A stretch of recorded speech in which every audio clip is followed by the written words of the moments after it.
Hi, we're doing a gardening series here at Pine Meadows Hobby Farm, and this is a follow-up video on starting plants from clippings, so stay tuned.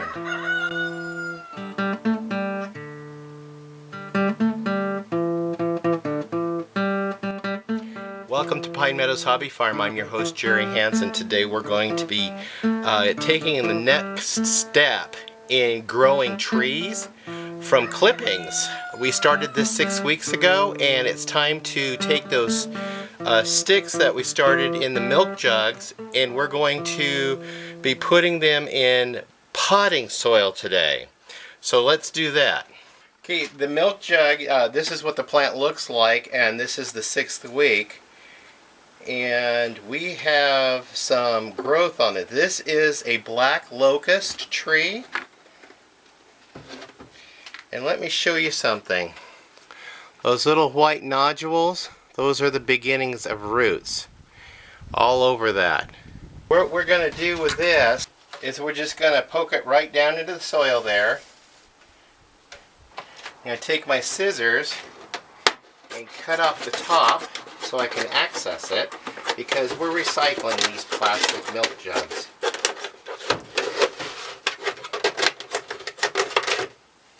Okay. Here's another one. We're just going to poke them right down in there.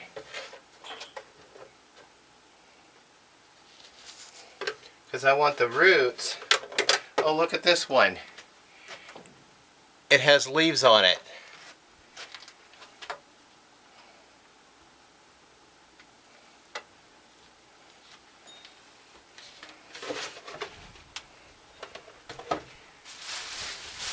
And we're going to set it in a clear or a white plastic bag, because this is going to create a little greenhouse for it. I'm going to go ahead and stick that one right there. I'm going to water it in.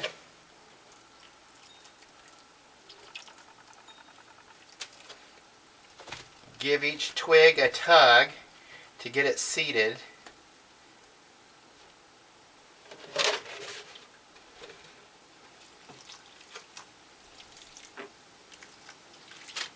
This is the black locust, so we're just going to go ahead and put a marker in there to tell me that is black locust.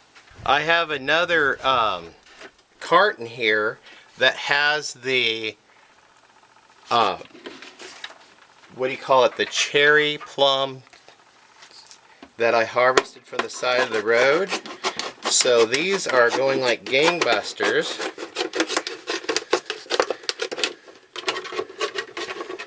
We're gonna cut the top off of those. Look at that one. Look at all those roots right there.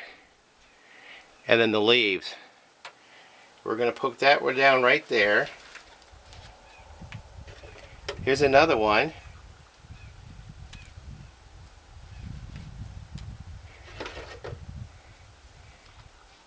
And another one. I want this to get root bound. That's what I want. We're going to go ahead and just poke all those sticks down in there and let the roots take off and try to get root bound. And then when they start growing better, we'll transplant them in another pot, and then we'll grow them out in that pot before we transplant them into the actual permanent spot in the yard. This is the end of the season for doing this, so you guys will have to wait until next spring at the earliest to begin this again as the plants are growing. So this is August 30th, 2016. So I won't be doing this again for the rest of the year, but in spring I plan to do a lot, because I want to do a lot of fruit trees and nut trees around the acreage. This one is the horse and buggy plum, and it looks like this one really took off. So I got two variety of plum plus a black locust. Now you're wondering why I'm doing a black locust, is because it's such a strong pollinator plant for the pollinators like bees, and that's especially what I want. Look at this one. Look at that, was all stripped down when I put it in there. Look how that grew. Look at all those roots coming out. So we're gonna double up on this one. We're just gonna poke that all the way down there. All the way. This is the horse and buggy plum. And I got a little tag for it right there. And we're going to water those in.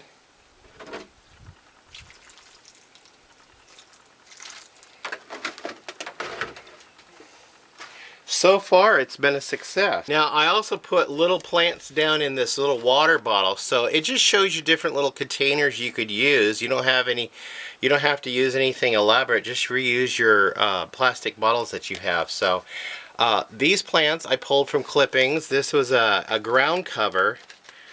I took a clipping off at my doctor's office, and it's growing. We're going to grow that, and I'm going to plant it out in the front yard as a nice ground cover. So we're just going to poke it right down in here. And then these sticks we're going to poke down in there.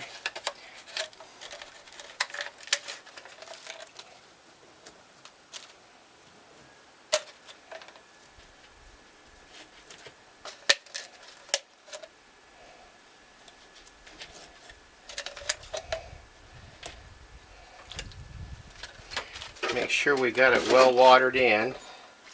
And then the next thing we do, we got it well watered in, and then we're just going to set it in this white or clear plastic bag. And we're just going to fold that up and put a bread tie on that. You want this in a shady spot.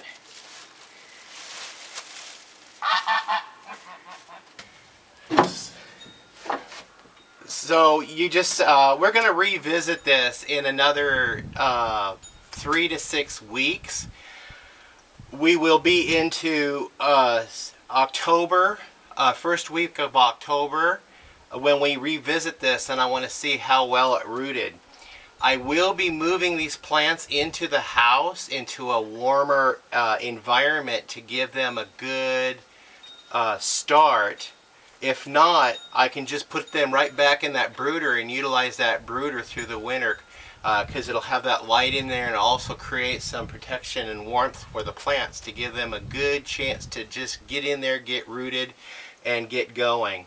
That way by next spring, I'll be able to transplant them into their own individual pots and let them individually root out in those pots, and then at a later time, probably in the summer, I'll go ahead and plant them in the ground, or the following year I'll go ahead and plant them actually in the ground. So that's it on starting plants from clippings for free. I'm your host, Jerry Hansen, here at Pine Meadows Hobby Farm. I want to thank you guys for coming. Please subscribe, give me a thumbs up, leave a comment, and I will see you guys on other videos. Bye-bye.